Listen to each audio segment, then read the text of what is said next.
Genesis chapter 32 verse 1 up to 16. At ipinagtuloy ni Jacob ang kanyang paglakad at sinalubong siya ng mga anghel ng Diyos. At sinabi ni Jacob na makita niya sila. Ito'y hukbo ng Diyos. At tinawag niya ang pangalan ng dakong yaon na Mahanaim.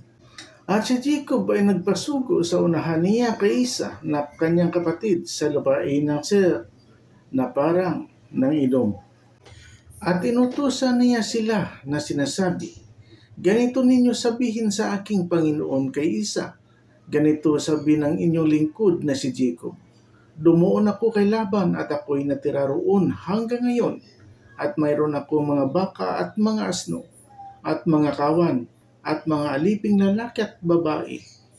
At ako'y nagpasugo upang mabigay alam sa aking Panginoon, upang makasumpong ng biyaya sa iyong paningin. At ang mga sugo ay nagsipagbalik kay Jacob na nagsipagsabi, dumating kami sa iyong kapatid na kay Isa, at siya rin naman ay sumasalubong sa iyo, at 400 tao ang kasama niya, na magkagayoy natakot na mainam si Jacob, at nahapis at kanyang binahagi ang bayang kasama niya, at ang mga kawan, at ang mga bakhag, at ang mga kamelyo na 20 pulutong.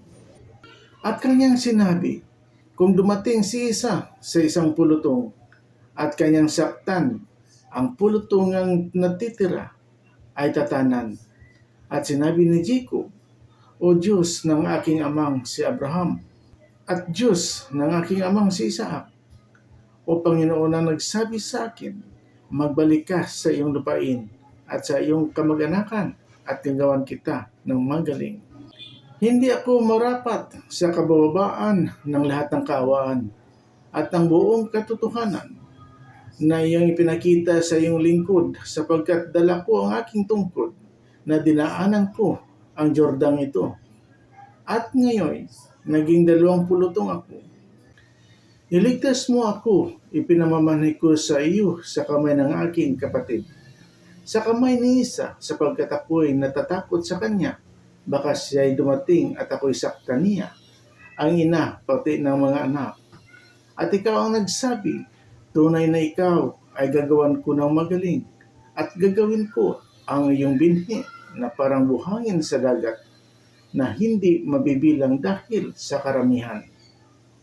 At siya ay nagparaan doon ng gabing yaon, at kumuha ng mayroon siya na ipagkakaloob kay Isa na kanyang kapatid, 200 kambing na babae, at 20 lalaking kambing, 200 tupang babae, at 20 tupang lalaki, 30 kamelyo, inahin na pati ng kanilang mga anak, 40 baka at 10 turo, 20 asna at 10 anak na mga yaon, at ipinagbibigay sa kamay ng kanyang mga bataan.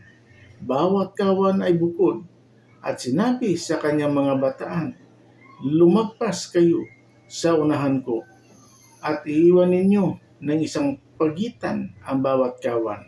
Amen. Please subscribe and share. Salamat. God bless.